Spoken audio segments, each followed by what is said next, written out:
ইয়া আইয়ুহাল্লাযীনা আমানুত্তাকুল্লাহা হাক্কা তুকাতিহি ওয়া লা তামুতুন্না ইল্লা ওয়া আনতুম মুসলিমুন। আল্লাহ বলেন আমাকে ভয় কর, মুসলমান না হইয়া বরণ করবি না।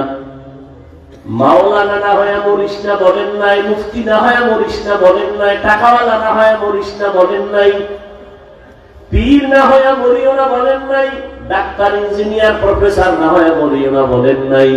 আল্লাহ বলেন তুই পীর না মুরিদ, ডাক্তার না রোগী জানার দরকার নাই, আমার কাছে একটা পরিচয়, তুই মুসলমান কিনা। তুমি আমি যে লাইনেই থাকি না কেন, আমার আসল পরিচয় মুসলমান। এই জন্য আল্লাহ বলেন মুসলমান না হইয়া কবরে আসবা না। যদি মুসলমান না হইয়া কবরে আসো, ব্যবহার ভালো হবে না, কঠিন ব্যবহার হবে কবরে, তোমার সাথে হাসরে। এর নবীরা আসে, প্রশ্ন ছিল হেদায়াত, রহমতের নবী যার কোন তুলনা নাই, যে নবীর চেহারা একটা নজর দেখলেই জাহান্নামের আগুন হারাম, যে রহমতের নবীর চেহারা দেখলে পেটের ক্ষুধা নিবারণ হয়ে যায়। কেমন মায়ার নবী আমার, যেই নবীর চেহারা দিয়ে তাকাইলে এক সপ্তাহের ক্ষুধা মুহূর্তে চলে যায়। ওই নবীর গর্তের পিপিলিকা চিনল, নদীর মাছ চিনল, জঙ্গলের প্রাণী চিনল। আমরা মুসলমান ওই নবীরে চিনলাম না। যদি চিন্তা, গলায় ছুরি লাগাইতা, গালের মধ্যে অস্ত্র লাগাইতা না।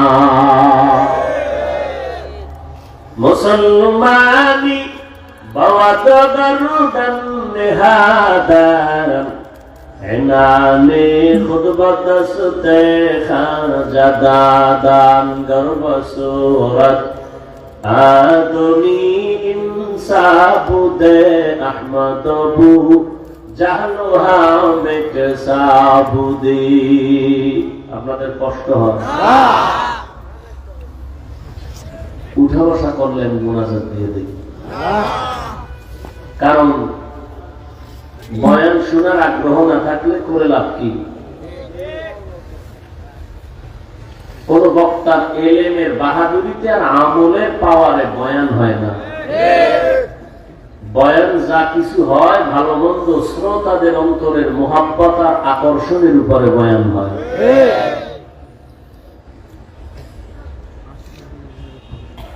বহু বুজুর্গ বসে থাকে, বিড়ি টানার জন্য ফাঁকে ফাঁকে বের হয়। আপনি ভিতরে ঢুকছেন কেন যদি বসার দীর্ঘ টাইম ধৈর্য না থাকে? ডানে বামে কত আল্লাহর বান্দারা দাঁড়ায় আছে, ফাঁকে দিয়ে বিড়িটাই না আবার আসবে, আমরা দেখবো না, ডিস্টার্ব হবে না। আপনি ভিতরে ঢুকে কেন ডিস্টার্ব হবে? এখানে কত আলেমরা বসে আছে, কত সাদা দাড়িওয়ালা মুরব্বীরা বসে আছে, এদেরকে ধাক্কাইয়া ডেঙ্গাইয়া বের হন, একটু ভয় লাগে না? মানুষ হেদায়েতের জন্য কাঁদে আর আপনার গায়ে লাগে না। কপালটা এত নষ্ট কেন? আল্লাহ কুদরতের দ্বারা আমাদেরকে হেদায়েত দান করে। হেদায়েত বড় কঠিন এক সম্পদ। নবীজি যার কোনো কি নাই আছে কিনা, সেই নবী দোয়া করেন আল্লাহুম্মা ইহদিনাস সিরাতাল মুস্তাকিম, হেদায়েত দাও হে আল্লাহ। হেদায়েত বড় কঠিন এক সম্পদ।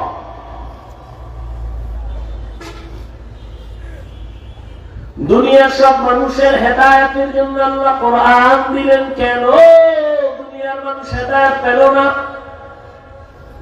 এর সংক্ষিপ্ত জবাব হলো দুনিয়ার মানুষ কেন হেদায়েত পায় না? জবাব হলো দুনিয়ার সবাই হেদায়েত চায় না। যে চাইছে, যেই নবীর দেখলে জাহান্নামের আগুন হারাম, ওই নবীর সামনে বসে 13 বছর দেখলো, বয়ান শুনলো, কালেমা পড়লো না। এত বড় বেঈমানের নাম আপনারা জানেননি? বলেন এর নাম কপাল। 13 বছর নবীরে দেখলো, বয়ান শুনলো, তারপরও কালেমা পড়ে না। আর অন্যদিকে 27 বছরের এক যুবক তরবারি নিয়ে দৌড়ায় আমার নবীকে জবাই করার জন্য। কয় বছর? 27 বছরের যুবক তরবারি নিয়ে দৌড়ায় আমার নবীরে জবাই করবে। রহমতের নবীর চেহারা দেখা তরবারি ফালায় কয়, ইয়া রাসূলুল্লাহ, বেয়াদবি মাফ করবেন, তরবারি নিয়ে আমার কল্লা কেটে দেন আর কালেমা রশি আগে গলায় লাগায় দেন। রহমতের নবী কয়, রে যুবক, আমার হাতে হাতটা লাগাও। রহমতের নবীর হাতে যখন হাত লাগাইছে, পাওয়ার হাউসের বিদ্যুতের আকর্ষণ ঈমানের নূর সিনায় ঢুকে গেছে। 1 মিনিটের মাথায় কালেমা পড়িয়া তরবারি নিয়ে দাঁড়ায় বাইতুল্লাহর পাশে গেছে। ডাক দিয়ে কয়, 5 মিনিট আগে আমি ছিলাম মুহাম্মদের দুশমন, এখন আমার নবী আমার জীবনের আপন। কেউ যদি মুহাম্মদের বিরুদ্ধে দাঁড়াও, মুহাম্মদের প্রয়োজন নাই, আমার তরবারির সামনে চলে আয়। 13 বছর বয়স শুনিয়ে কালেমা পড়ে না, এর নাম কপাল। আর 27 বছরের যুবক নবীরে জবাই করতে গিয়া কালেমা পড়ছে, নাম কি? এর নাম কপাল। ও বাগেরহাটের মুসলমান, বহুদিন ধরে প্রচারণা, অনেক মানুষ ওয়াজে আসার কথা শুনে আসে নাই, আর একদল মানুষ আসছে কিন্তু বেহেশতের প্যান্ডেলে ঢুকতে পারে নাই, কপাল। আর একদল বসছে কিন্তু মন লাগায় দিল খুইলা বয়ান শুনে না মোবাইলের কারণে, এটাও কপাল। আর একদল বৈশা বয়ান শুনে কিন্তু মা বাবার জন্য দোয়া করার একটা সুযোগ আল্লাহ আজকে দিছে, কিন্তু দোয়া না করে চলে যাবে, এও কপাল ভরা। হেদায়েত বড় কঠিন। আবু জাহাল 13 বছর নবীরে দেখলো, কালেমা কেন পড়ে না? কয় হেদায়েত চায় না, এজন্য পায় না। আর ওমর হেদায়েত চাইছে, আল্লাহ দরজা খুলে দিয়েছে। আল্লাহ কোরআন কেন নাযিল করবেন? তার 2টা কারণ। একটা বললাম মুত্তাকিনদের হেদায়েতের জন্য, দ্বিতীয় কারণ হলো সারা দুনিয়ার মানুষের হেদায়েতের জন্য। 3 নাম্বার কারণ আল্লাহ আর এক আয়াতে বলেন, ওয়া নুনাজ্জিলু মিনাল কুরআনি মা হুয়া শিফাআ ওয়া রাহমাতুল লিল মুমিনিন। আল্লাহ বলেন, আমি কোরআন অবতীর্ণ করলাম দুনিয়ার মানুষের রোগের ঔষধ। কি? শিফা, শিফা, মা হুয়া শিফা, ঔষধ দিলেন আমার আল্লাহ। দুনিয়ার সবার জন্য যদি কোরআন ঔষধ হয়, তাহলে দুনিয়ার সবাই হলো রোগী। রোগ ছাড়া কেউ ঔষধ সেবন করে না। আল্লাহ কোরআনের আয়াত বলে, ঔষধ দিলাম কোরআন। এটা শুধু রুহের ঔষধ না, শরীরেরও ঔষধ। শরীরেরও ঔষধ। পৃথিবীর একজন চিকিৎসা বিজ্ঞানী, নাম হলো আবু আলী সিনা। শিক্ষিত বাবারা অনেকেই তার নাম জেনে থাকবেন।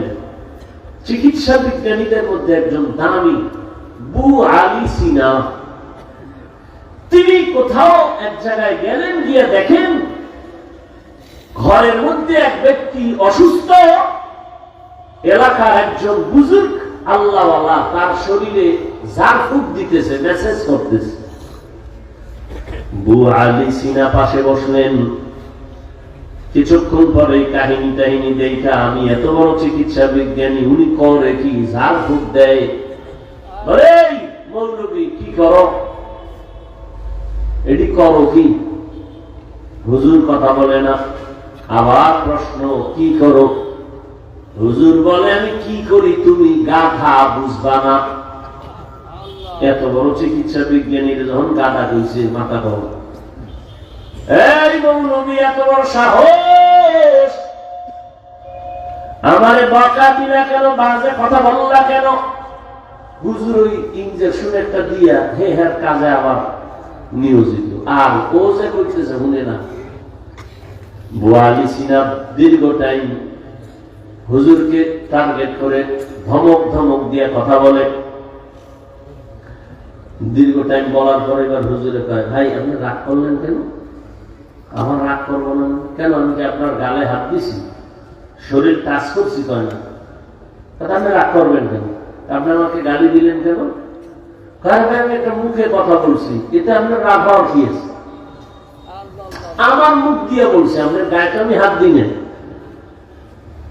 এতে আপনার কলিজা পুইরা যদি ছাই হয়, তাহলে আমার জবান লড়াই যদি আল্লাহর কোরআনের আয়াত পড়ে পড়ে পড়ে পড়ে এই বান্দার শরীরে ফু দেই, সেখানে কেন অ্যাকশন হবে না?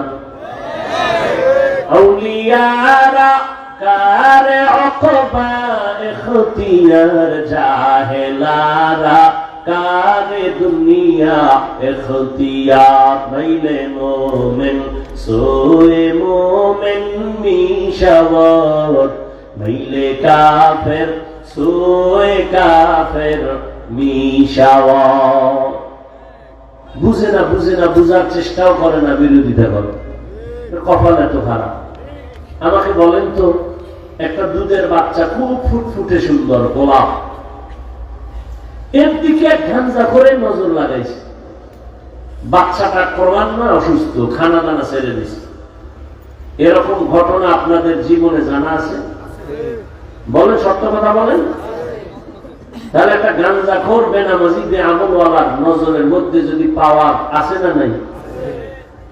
দেখতেছে গাভীর দুধ হয়েছে 20 কেজি, ও মাথায় হাত দিয়ে সর্বনাশ, এত দুধ। পরের দিন থেকে 13 কেজি। আপনারা দেখছেন না, কদু গাছ লাগায়, জুতা টানায় মাঝখানে জুতা। কেন? এটা বরকতি জুতা, তো নমরুদের গালে লাগছে। জুতা টানাইলে কদুগুলো আর পোকে ধরবে না, বরকত বেশি, বড় বড় কদু হবে। জুতার উচিলে নাকি? কথা বলেন না কেন? তো কেন জুতা টানায় বলেন? কার বদনজর? কোন পিসাবে? তার একটা গান বুঝ, যুবকেরা বুঝ, ভালো করে বুঝ। মানো আর না মানো সেটা আল্লাহর হাতে, আমার ওই দায়িত্ব না। বুঝ ভালো করে। একটা গাঞ্জা করবে আমলওয়ালার নজরের মধ্যে যদি রিয়াকশন হয়, বাচ্চার মধ্যে যদি হয়, একটা গাছের মধ্যে যদি হয়, একজন তাহাজ্জুদওয়ালা, জিকির করনেওয়ালা, হালাল খানেওয়ালা, মুত্তাকি পরহেজগার যদি নেক নজর লাগায়, তার নজরে কেন পাওয়ার হবে না? আউলিয়ারা কারে উকবা ইখতিয়ার, জাহেলারা কারে দুনিয়া ইখতিয়ার। এই জন্যই আমি সারা বাংলাদেশে কসম খাইয়া বলি, আল্লাহর কসম একবার, আল্লাহর কসম দুইবার, আল্লাহর কসম তিনবার, ওয়াল্লাহি বিল্লাহি তাল্লাহি, যারা বলে আমি ওলিয়া উলিয়া মানি না, ওরা কোরআন শরীফ মানে না, ওরা বুখারী শরীফ মানে না, ওরা ভণ্ড, ওরা বাতিল। এদেরকে যারা ভণ্ড বলবে না, তারাও বাতিল। কোন বাংলাদেশ না, সারা দুনিয়ার কোন মায়ের সন্তান যদি থাকো, দাঁড়াও। আমি তো বলে গেলাম 3 বার কসম খায়া, যারা বলে ওলি মানি না, আউলিয়া মানি না, ওরা কোরআন মানে না, ওরা বুখারী শরীফ মানে না, ওরা ভণ্ড। ওদের যারা ভণ্ড বলবে না, তারাও ভণ্ড। আল্লাহ হেদায়েত দান করুন। এরে আল্লাহর গোলাম, এবার আসি প্রথম কথা, কোরআন আল্লাহ কেন দিলেন? আচ্ছা, এই কথাটা ফিনিশিং দেই। সারা দুনিয়ার মানুষের রোগীর জন্য আল্লাহ ঔষধ দিলেন কোরআন। রুহের জন্য কোরআন ঔষধ। ঔষধ না? আল্লাহ কোরআনে বলেন, ইন্নামাল মুমিনুনা আল্লাযীনা ইযা যুকিরাল্লাহু ওয়াজিলাত কুলুবুহুম ওয়া ইযা তুলিয়াত আলাইহিম আয়াতুহু যাদাতুহুম ঈমানা ওয়া আলা রাব্বিহিম ইয়াতাওয়াক্কালুন।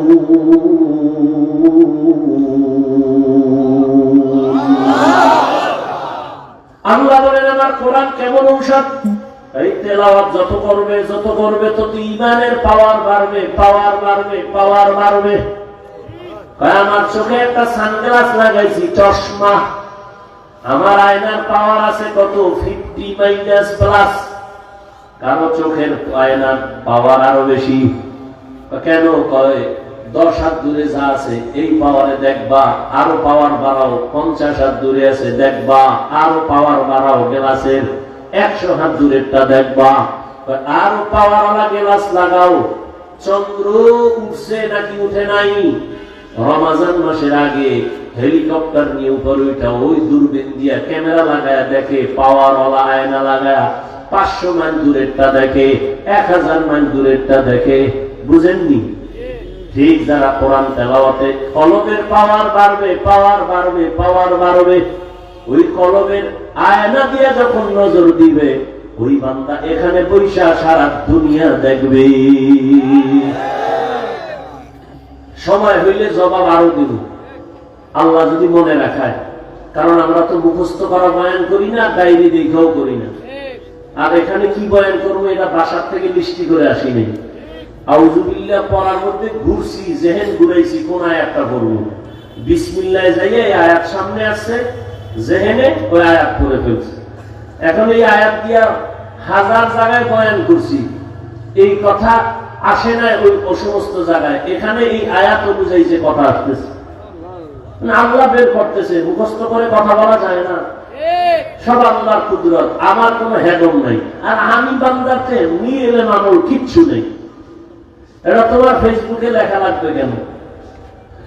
তুমি বলবা কেন?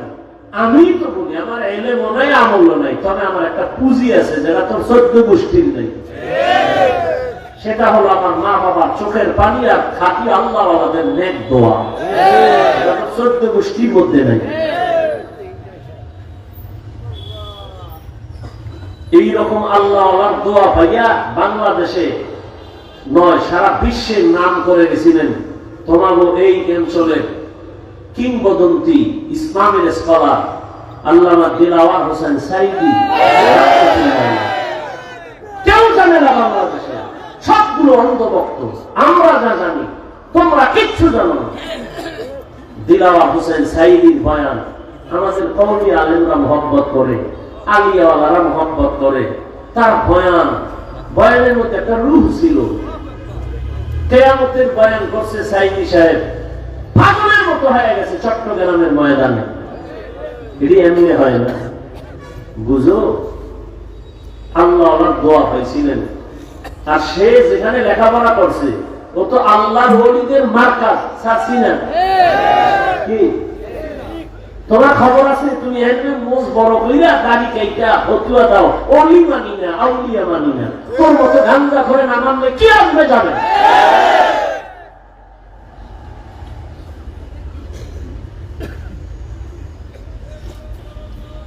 বয়ান তো সবাই করে, ইমামতি তো সবাই করে।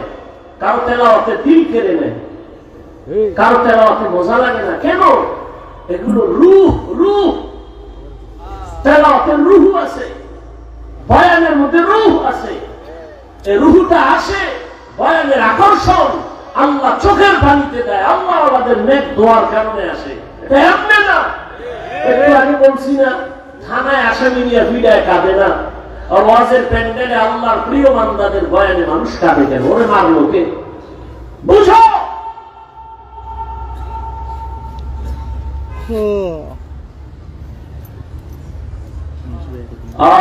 আল্লাহ হেদায়েত দান করে।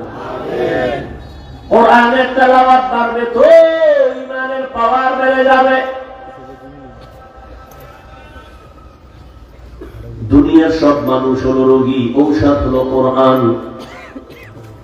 প্রশ্ন, কেন রোগী? আমার জবাব হলো তাদের ঈমান নাই, এজন্য রোগী। ঔষধ হলো কোরআন। প্রশ্ন হবে, হাফিজ ভাই, যার ঈমান নাই সে রোগী, কিন্তু যে ঈমানওয়ালা সেও কি রোগী? আমি বলি হ্যাঁ, সেও রোগী। কেন? তার আমল নাই। ঔষধ হলো কোরআন। প্রশ্ন হলো, যার আমল আছে সে কি রোগী? আমি বলবো হ্যাঁ রোগী। কেন? বলে আমল আছে, তাকওয়া নাই। ঔষধ কি? কোরআন। এজন্যই তো আল্লাহ বলছেন, আমার কাছে হুজুর টুজুর বুঝি না, কে বড় দামি? ইন্না আকরামাকুম ইনদাল্লাহি আতকাকুম। আমার কাছে দামি ওই ব্যক্তি যার মধ্যে থাকবে তাকওয়া, আল্লাহর ভয়। এবার আসি প্রথম আয়াত আমার তেলাওয়াতকৃত হুদাল লিল মুত্তাকিন। আল্লাহ বলেন আমি মুত্তাকিনদের হেদায়েতের জন্য কোরআন দিলাম। ধৈর্য হবে ইনশাআল্লাহ। মুত্তাকিনদের হেদায়েতের জন্য কোরআন দিলাম। এবার একটু বুঝার চেষ্টা করি মুত্তাকি কারা, যাদের মধ্যে থাকে তাকওয়া। তাকওয়া মানে কি? আল্লাহর ভয়। কার ভয়? আল্লাহর ভয়। এখন আমি যদি আপনাদের প্রশ্ন করি আপনারা কারা কারা আল্লাহকে ভয় করেন, যদি করি, বাঙালি বড় চালাক, দুই হাত উঠায় পারলে পা দুইটাও আলগি দিয়ে কই আমরা চাইলে আল্লাহরে ভয় করি, হুজুর থেকে বেশি করি। তা নামাজ পড়ো না কেন? সেটা ভিন্ন কথা। ওই আজান ছিল তো একজনের নামাজ, আর একটা যুবক বয়ে বয়ে খুব ধ্যানে ভাই চলো আজান হয়েছে নামাজ। ভাই আমি মারাত্মক পেরেশানি পেয়েছি। কি চিন্তা করে দেখলাম যে দুনিয়াতে সেই যে দৌড়াই, কবরে তো আমার একা থাকতে হবে। আমি সেই চিন্তায় পাগল হয়ে গেছে, নামাজ টামাজ বাদ দাও, তুমি যে বড়, আমি পেরেশান হয়ে গেছে, একা কেমনে কবরে থাকবে। जिंदगी में बंदगी तू करना है, जिंदगी में बंदगी तू करना है, जिंदगी पे बंदगी शर्मिंदा है, जिंदगी पे बंदगी शर्मिंदा है। यहाँ हम सब मुसाफिर दिल ना लगा, अहले दिल की नजर से रूह करता जा, शाह दौलत सब फकीर कर नेक नहीं, शाह दौलत सब फकीर गर नेक नहीं, जिंदगी में बंदगी तू करना है, जिंदगी में बंदगी तू करना है, जिंदगी पे बंदगी शर्मिंदा है, जिंदगी पे बंदगी शर्मिंदा है। আল্লাহ বলেন আমি মুত্তাকিনদের হেদায়েতের জন্য কোরআন অবতীর্ণ করলাম। মুত্তাকি কারা? যাদের মধ্যে থাকবে তাকওয়া। তাকওয়া মানে আল্লাহর ভয়। এখানে সবাই বলে আমি আল্লাহকে ভয় করি, আমি নামাজ ৫ ওয়াক্ত পড়াও বলি ভয় করি, আপনি নামাজ বাদ দিয়ে বলেন আল্লাহকে ভয় করি। দুই দলের ভয় কি সমান? ভালো করে মনে রাখবেন, একটা সন্তান মা বাবারে ভয় করে, প্রমাণ মা বাবার সামনে অন্যায় করে না। একটা ছাত্র শিক্ষকের ভয় করে, অন্যায় করে না কেন? ফিডার ভয়। ঠিক যেই মানুষ আমার আল্লাহকে আসলেই ভয় করবে, গলায় ছুরি লাগাবে, দাড়ির মধ্যে ছুরি লাগাবে না। আসলে সে মুখে মুখে ভয় করে, অন্তরে আল্লাহর ভয় নাই। আর আল্লাহর ভয় অর্জন করার জন্য একমাত্র ঠিকানা হলো লিকুল্লি শাইইন মা'দিনুন ওয়া মা'দিনুত তাকওয়া কুলুবুল আরিফিন। ভালো ভালো জিনিস রাখার গোডাউন আছে, তাকওয়ার গোডাউন হলো আল্লাহর প্রিয় বান্দাদের কলব। তারা যখন ধ্যান দিয়া তাকাবে, অন্তরে তাকওয়া ঢুকবে, তাকওয়া ঢুকবে আল্লাহর ভয়। আমার একটা শর্ত কথা বলেন তো, আপনারা মিথ্যা বলবেন না, খবরদার। একেবারে সাক্ষী আল্লাহকে রেখে বলেন তো, এই যে বয়ানে বসছেন সত্যি করে বলবেন, ওলামায়ে কেরামের এই বয়ান শোনার দ্বারা কি একটু হলো আপনার অন্তরে ধাক্কা লাগছে? লাগছে? আল্লাহ বিবেক দিয়েছেন, পশুকে দেন নাই, মানুষকে দিয়েছেন। একটু ভাবেন তো, 2 ঘন্টার বয়ানে যদি আপনার দিলে একটু ধাক্কা লাগে, তাহলে সেই মানুষটা আল্লাহর প্রিয় বান্দা আলেম ওলামাদের সাথে বছরকে বছর কাটাবে, সে তো এরকম ধাক্কা লাগতে লাগতে লাগতে লাগতে গুণমুক্ত হইয়া আল্লাহর ওলি হইয়া কবরে যাবে। কেন বিরোধিতা করেন? নবী আর আসবেন? সাহাবায়ে কেরাম আসবেন? আইম্মায়ে কেরাম আসবেন? ইসলাম তো আলেম ছাড়া কোথা থেকে পাবেন? উলামায়ে কেরাম ছাড়া কোরআন সুন্নাহর আর সঠিক আয়োজন, সঠিক ব্যাখ্যা, সঠিক দিক নির্দেশনা আর কারো দ্বারা পাওয়া? কেন আলেমের বিরোধিতা করেন? আপনার ভালো লাগে না, অন্তত চুপ থাকেন। বিরোধিতা করে আপনি কেন নিজের ক্ষতি টেনে আনেন?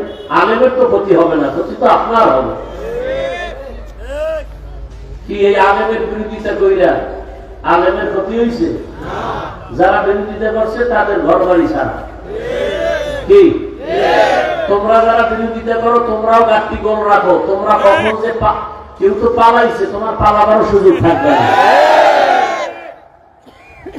গাছটি রেডি রেখো। ওই দাড়ি কেটে মোষ লম্বা করে তেল লাগায় মাঝখানি হইল না। স্বাধীন স্বাধীন খেয়ে ঘুমাও না। কিসের স্বাধীন? স্বাধীন যদি হয়ে থাকে বাংলাদেশ, চট্টগ্রামে আইনজীবীর গলায় ছুরি চলে কেন?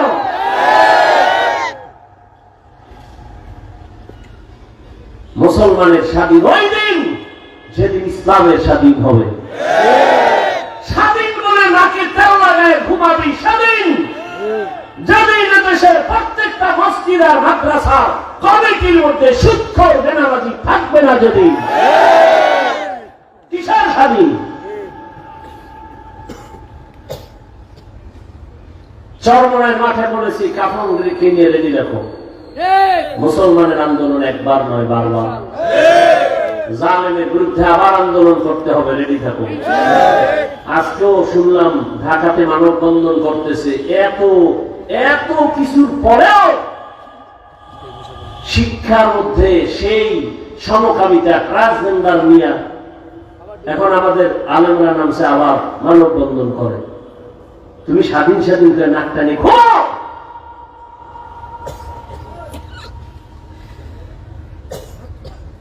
আল্লাহ হেদায়েত দান করুন। আল্লাহর ভয় অন্তরে জমা করার জন্য আল্লাহর খাঁটি ওলি যারা, তাদের এক নজর লাগাও, কারণ তাদের নজরে পাওয়ার দলিল কোরআনের পাওয়ারকে বলে ফুরকান। ইয়া আইয়ুহাল্লাযীনা আমানু ইন তাত্তাকুল্লাহ ইয়াজআল লাকুম ফুরকানা। আল্লাহ বলেন যারা ঈমান আনার পরে তাকওয়ার উপরে চলবে, আমি আল্লাহ তাদেরকে ফুরকান নামের পাওয়ার দান করব। মা মানাল ফুরকান হুয়া নূরুম মিন ইলাহি। ফুরকান মানে আল্লাহর দেওয়া একটা নূরের আলো। মা ফুররিকা বিহি বাইনাল হাক্কি ওয়াল বাতিল। ও নূরের আলো দিয়া বান্দা হক বাতিল নির্ণয় করে হকের পথে আগায় যাবে, কেউ তার পেছনে টেনে রাখতে পারবে না। এই পাওয়ারকে হাদিসে বলছে ফেরাসাত। ক্বালা রাসূলুল্লাহ সাল্লাল্লাহু আলাইহি ওয়া আলিহি ওয়া সাল্লাম ইত্তাকু ফিরাসাতাল মুমিন ফাইন্নাহু ইয়ানজুলু বিনূরিল্লাহ। আল্লাহর নবী বলেন, ও মুমিন, ফেরাসাতের পাওয়ারকে ভয় করিও, কারণ আল্লাহর প্রিয় বান্দারা ফেরাসাতের পাওয়ার দিয়ে অনেক দূর দেখে, তুমি দেখো না। আর এটা এমনি দেখে না, আল্লাহর দেওয়া নূরের আলো দিয়ে তারা দেখে। খলিফাতুল মুসলিমিন খুতবা দিতেছেন, হঠাৎ করে মাঝখানে একটা অন্য শব্দ বলে ফেললেন, অপ্রাসঙ্গিক। ইয়া সারিয়াতাল জাবাল, ইয়া সারিয়াতাল জাবাল, ইয়া সারিয়াতাল জাবাল। এই সারিয়া, পাহাড় পাহাড় পাহাড়। ওমর যেখানে বসে আওয়াজ দিছেন, এই সারিয়া দাঁড়া, পাহাড়। সারিয়া কই? বলে ওমর যেখানে আছে ওখান থেকে 2000 কিলোমিটার দূরে। 2000 কিলোমিটার দূর ইরানে যুদ্ধ চলে। সারিয়াকে জিজ্ঞাসা করা হলো দেশে আসার পরে, সারিয়া ওমরের আওয়াজটা শুনছো কিনা? বলে কাছে বসে যেমন শোনা যায় তেমনই শুনেছি। আউলিয়ারা কারে উকবা ইখতিয়ার জাহেলারা কারে দুনিয়া ইখতিয়ার। কেমনে দেখছেন? চামড়ার চোখ দিয়া, কি দিয়া? আল্লাহ তার নূরের আলো দিয়া। আল্লাহ এই পাওয়ারটা তার বিশেষ মুত্তাকি যারা তাদেরকে দান করেন। তাকওয়াওয়ালা ছাড়া পাওয়ার কেউ পায় না। আল্লাহর তাকওয়া, আল্লাহর ভয় অন্তরে জমা করে নেও। আল্লাহ এখানে আরো কথা সামনে বলছেন, কারা তাকওয়াওয়ালা। সবাই যদি বলে আমি আল্লাহকে ভয় করি, মানা যাবে না। আমি 6টা গুণের কথা বললাম, যাদের মধ্যে পাইবা তাদের মধ্যে তাকওয়া আছে, বুঝবা। কয় গুণ? يؤمنون بالغيب ويقيمون الصلاة ومما رزقناهم ينفقون والذين يؤمنون بما أنزل إليك وما أنزل من قبلك وبالآخرة هم يوقنون। এই 6 গুণওয়ালারা মুত্তাকি, এদের পুরস্কার দিব 6টা দুনিয়াতে। কয়টা? দুনিয়াতে 6টা, আখিরাতে আরো 2টা। কয়টা হইল? আখিরাতের প্রথম পুরস্কার বিনা হিসাবে জান্নাত। কার জন্য? জান্নাত যারা বিবি টানে মুত্তাকিনদের জন্য প্রথম আখিরাতের পুরস্কার বিনা হিসাবে জান্নাত। দ্বিতীয় পুরস্কার পর্দা ছাড়া, প্যান্ডেল ছাড়া, ডাইরেক্ট আমার আল্লাহর সাথে হবে মোলাকাত। ইয়া ইলাহি তু মেরা মাবুদ হ্যায়, ইয়া ইলাহি तू मेरा माशूक है, या इलाही मुझसे मुझको दूर कर ताकि देखो मुझ में तुझको एक नजर। এরে আল্লাহর বান্দারা, আরেকটু সামনে আগাবো। আল্লাহ মুত্তাকিনদের হেদায়েতের জন্য কোরআন দিলেন। এখানেও খুব প্রশ্ন কঠিন, সময় আমার নাই। মুত্তাকিনরা কারা? এতক্ষণ আলোচনায় কি বুঝলেন? মুত্তাকি কারা? যারা আল্লাহকে ভয় করে। আল্লাহকে ভয় করা মানে গুনাহ করবে? করবে না। এবার আমাকে একটু বলবেন, খুব ব্রেন খাটাইয়া, যারা বুঝবেন না তারা চুপ করবেন। বলেন মুত্তাকি কারা? যারা গুনাহ ইচ্ছা করে করে না। ঠিক তো? যে ব্যক্তি গুনাহ করে না সে হেদায়েতের উপরে আছে না? তা হেদায়েতের উপরে আছে বিদায় তার নাম কি হইছে? মুত্তাকি। বুঝেন নাই? তাহলে মুত্তাকি কে? যে হেদায়েতের উপরে আছে। আল্লাহ কি বললেন? হুদাল্লিল মুত্তাকিনদের হেদায়েত দিবে কোরআন। আরে মুত্তাকিন তো ওই ব্যক্তি যে হেদায়েতের উপরে আছে, তারে আবার কিসের হেদায়েত করবে কোরআন? কোরআন এটা ডবল হইল না? মুত্তাকি তো ওই ব্যক্তি যে হেদায়েতের উপরেই আছে। আল্লাহ কেন বলেন মুত্তাকিনদের হেদায়েত দিবে কোরআন? মুত্তাকিন তো হেদায়েতের উপরে আছে, এই জন্যই তো সে মুত্তাকি। আবার ডবল ভাবে কেন আল্লাহ বললেন হুদাল্লিল মুত্তাকিন? মুত্তাকিনদের জন্য কোরআন হেদায়েত। তার 2টা জবাব। 1 নাম্বার, ও তাকওয়াওয়ালা, তুমি যারা গুনাহ করো না, তুমি যে হেদায়েতের উপরে আছো, ভয় ভয় ভয় কখন জানি আবার লাইন থেকে ছিটকে পড়ে যাও। এরকম ঘটনা কি নাই? ভালো ভালো আল্লাহর বান্দারা, হেলের অভাব নাই, কিন্তু হঠাৎ করে লাইন থেকে লাইনচ্যুত হয়ে গেছে। ঘটনা বলার সময় আমার নাই। আল্লাহ কয় 1 নাম্বার জবাব হলো মুত্তাকিনদের হেদায়েত মানি তুই পইরা যাবি না, এমন ব্যবস্থা আমি কইরা দিব।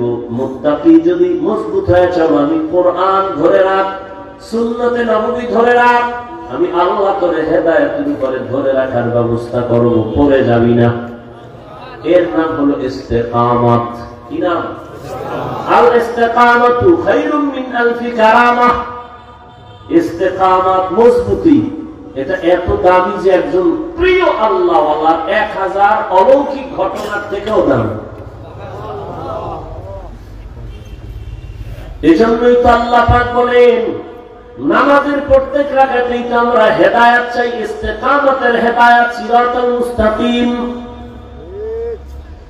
তাহলে মুত্তাকিনদের জন্য কোরআন হেদায়েত। প্রথম তরজমা যে লাইনে তুমি মজবুত থাকবা, পড়ে যাবা না। মুত্তাকিনদের হেদায়েত কোরআন তার দ্বিতীয় জবাব হলো আল্লাহ বলেন আমি আল্লাহ আমার কুদরতের দ্বারা তোকে জান্নাত পর্যন্ত পৌঁছায় দিব। আতিনা ফি দারে দুনিয়া না হাসান আতিনা ফি দারে উকবা না হাসান ইয়া গিয়াসাল মুস্তাগীসিন ইহদিনা লিফতিখারা বিল উলুমি ওয়াল গিনা। ও আমার কলিজার যুবক বাবারা, এত বয়ান দাওয়াত ও তাবলীগের বয়ান, পীর মাশায়েখের বয়ান, জুমার খতিবের বয়ান, অন্য বক্তাদের বয়ান, পাগলের মতো দৌড়াই 12 মাস। এমন একটা দিন নাই, রাত নাই, বৃষ্টি নাই, গরম নাই, ফজর নাই, জোহর নাই, রাত নাই, দিন নাই, বয়ান আর বয়ান, বয়ান আর বয়ান। লক্ষ লক্ষ টাকা ভাড়া দিয়া কপ্টারে নেওয়ার জন্য মানুষ দাঁড়ায় থাকে, বয়ান আর বয়ান, ফলাফল মরজিরো। 13 বছর 14 বছর কমিটি ওয়াজ করায়, চায়ের দোকানে বয়া বাহাদুরি করে আমগো ওয়াজ অমুক বক্তারে আনছি, কেমন লাগলো? কিন্তু ওই কমিটির লোকেরা ঠিক মতো নামাজ পড়ে না, দাঁড়িয়েও রাখে না। এখানে তা কই না, সারা দেশের অবস্থাতে এমন। বলেন না কেন? বলে কি গায় আমগো দ্বারা তো অনেক মানুষ লাইনে আছে, আমরা না আইলে সমস্যা কি আল্লাহ উসিলায় মাফ করবে?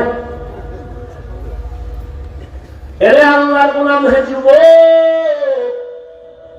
এত বয়ানের পরেও কেন বাবা আমলের খাতা শূন্য? আমি যে এতক্ষণ বয়ান শুনেছি একবারও বলি নাই ও বাগেরহাটের মুসলমানেরা স্কুল সাইরা মাদ্রাসায় যাও, টুপি লাগায় তসবি লাগায় হুজুর হও, একবারও কিন্তু বলি নাই। বলছি আমি কওমি মাদ্রাসার সন্তান, তোমরা কওমি মাদ্রাসায় যাও, না হয় তোমরা ধ্বংস হবা, বলি নাই? বলছি আমি দাওয়াত ও তাবলীগের লাইনের সন্তান, আমি পীরের মুরিদ, তুমি যদি ওই রাস্তায় না যাও ধ্বংস হবা, একবারও বলি নাই। খেয়াল করো, ফিনিশিং এ নিয়ে আসতেছি বাবা। আমি একবারও বলি নাই, বরং আমি তোমার পক্ষে একটু দোয়া করে যাই। সব মানুষের দোয়া আমিন কবুল না হয় পারে না, আমি দোয়া করে যাই তোমার পক্ষে। ও যুবক, স্কুলে পড়ো আলহামদুলিল্লাহ, কলেজে পড়ো আলহামদুলিল্লাহ, চাকরি করো আলহামদুলিল্লাহ, ব্যবসা করো আলহামদুলিল্লাহ।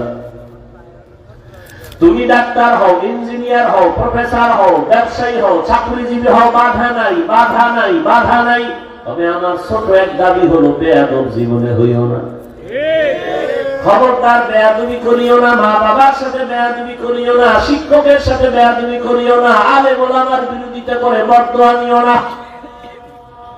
তোমার আচরণে কোনদিন মা বাবা যেন কষ্ট না পায়, কষ্ট পাওয়াই বরদোয়া। তোমার ব্যবহারে আমি কষ্ট পাইছি, এটাই বরদোয়া। তোমার আচরণে দিলটা খুশি হয়েছে, এটাই দোয়া। মা বাবারে মনে কষ্ট দিয়া জীবনে সফল হবি না, কসম আল্লাহ। শিক্ষকের মনে কষ্ট দিলে জীবনে সফলতা আসবে না, আল্লাহর কসম। আলেম ওলামাদের মনে কষ্ট দিয়ে জীবনে সফলতা আনতে পারবো না, আল্লাহর জাতের কসম। অতএব তুমি ডাক্তার হও, আদবওয়ালা আদর্শওয়ালা ডাক্তার হও, আদর্শবান ইঞ্জিনিয়ার হও, আদর্শওয়ালা প্রফেসর হও, আদর্শবান ব্যবসায়ী হও। যদি গাদ্দারি আর বেয়াদবি করিয়া ডাক্তার হও, তাসলিমার মতো জুতার বাড়ি খাইয়া দেশ ছাইয়া পালাইতে হবে। ঢাকা কলেজের প্রফেসর আহমদ শরীফ এত বড় বেয়াদব যে আল্লাহর উপরে এতটা বেজার হয়ে গেল, যেই বেয়াদবির কারণে ওর মরণের পরে কবরও হয় নাই। ওর কপাল এত খারাপ যে কবরও হয় নাই, কেউ চাইছে জিয়ারত করবে, কোনো ভয় নেই। এমন প্রফেসর এই জাতি চায় না। ডাক্তার হও, ইঞ্জিনিয়ার হও, ব্যবসায়ী হও, চাকরিজীবী হও, কিন্তু বেয়াদব হইও না, মা বাবারে কষ্ট দিও না রে বাবা। ও যুবক বাবারা, দেখো একটু বাস্তবে তোমার মতো যুবক জীবনে মাদ্রাসায় পড়ে না, আলিফ বা তাও শিখে নাই, স্কুলে পড়ে, কলেজে পড়ে, সত্য কথাটা সাক্ষী দাও, 5 ওয়াক্ত নামাজ পড়ে আসেনি। আর ওয়াজের দরকার নাই, এই ওয়াজটাই তোমার ওয়াজ। তোমার বিবেকটাকে জিজ্ঞাসা করো, তুমি কেন নামাজ পড়তে পারো না? তোমার মতো যুবক রাস্তায় গাড়ি চালায় নামাজ পড়ে, বলো বাবা তুমি কেন পারো না? তোমার মতো যুবক র্যাব আর্মি পুলিশ বিডিআরের চাকরি করে নামাজ পড়ে, তুমি কেন পারো না? ঢাকা কলেজে যাও, রাজশাহীতে যাও, জাহাঙ্গীরনগরে গিয়ে দেখবা কলেজের ছেলে মাথায় পাগড়ি লাগানো, দাড়ি অনেক বড়, বিশাল জামা পরা, মনে হয় মসজিদের খতিব। কি ভাই তুমি কোন মসজিদে আছো? কয় কোন মসজিদে নাই। এমন কেন বলে? আল্লাহ ওয়ালার নেক নজর লাগছে, আলেমের দোয়া লাগছে, রং পার পেয়ে গেছে, কলেজে পড়িও নামাজ সারি না। ও যুবক, তোমার মতো জেনারেল লাইনে পড়িয়াও তো doctor, professor, engineer, OC, DC SP 5 ওয়াক্ত নামাজ পড়ে, বলো তুমি কেন পারো না? নদীর মধ্যে মাছ ধরে নামাজ ছাড়ে না, কৃষি কাজ করে নামাজ ছাড়ে না, বলো তুমি কেন পারো না? ও পর্দার আড়ালের আম্মা জান, এতক্ষণ আপনাদের সন্তানদের যত বয়ান শুনাইলাম, আপনাদের নেক নজর আর দোয়া না থাকলে সম্ভব হবে না। কারণ এই মায়ের অবদানেই যত সন্তান ভালো হয়েছে, আবার মায়ের দুর্বলতার কারণে অধিকাংশ সন্তানগুলো চরিত্রহীন হয়ে গেছে। এরে আম্মা জান, আপনাদের জীবন কত ধন্য, আপনারা কত দামি, আপনারা নবীদের মায়ের মতো দামি মা, সাহাবায়ে কেরামের মায়ের মতো দামি মা, আপনারা খাদিজা রাদিয়াল্লাহু আনহার মতো দামি নারী, ফাতেমা রাদিয়াল্লাহু আনহার মতো নারী, আয়েশা রাদিয়াল্লাহু আনহার মতো নারী। এরে আম্মা জান,